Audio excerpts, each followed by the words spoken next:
The old man took out his electric drill, quickly filing down his own toenails, then poured gasoline in his yard and set it ablaze. Next, he wheeled out an old Indian motorcycle. His dream was to travel 15 kilometers to America, to become the fastest motorcycle rider. But the journey was too far, and his financial situation simply couldn't support his dream. Until on Bert's birthday, old friends organized a fundraiser to help him fulfill his dream. But just then, a group of young men burst in.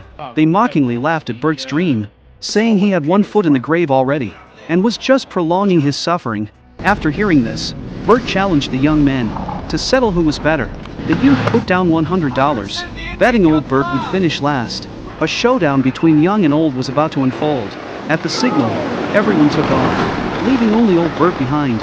As it turned out, his motorcycle needed a push to start. Seeing this, several friends rushed to give him a helping hand. In an instant, the Indian motorcycle roared forward like a beast. He quickly passed everyone, but then disaster struck.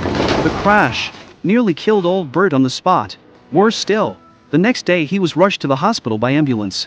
The doctor diagnosed arterial sclerosis and said he would need medication for the rest of his life. Bert realized his time was running short. If he didn't chase his dream now, he might never get another chance. So he went straight to the bank, mortgaged his house and car, and finally saved enough money. However, just after arriving in America, the trailer tire fell apart on the road, causing the motorcycle to flip over. On this deserted highway, he couldn't lift the motorcycle by himself. Fortunately, a Native American appeared, helped him lift the motorcycle, and used a tree trunk to replace the wheel, so he could continue his journey. After finally finding a repair shop, Bert suffered another heart attack, due to days of excessive exhaustion, only saved by the medication his doctor had prescribed. But even so, Bert's determination never wavered. Finally, Bert traveled halfway around the globe, a full 17 kilometers, to reach his sacred destination.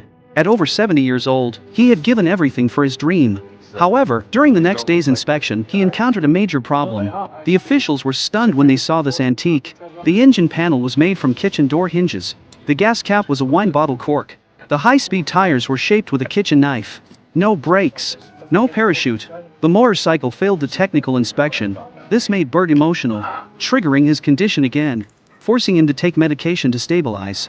The official witnessed this scene and became concerned, but old Bert explained he was just having indigestion and insisted on continuing.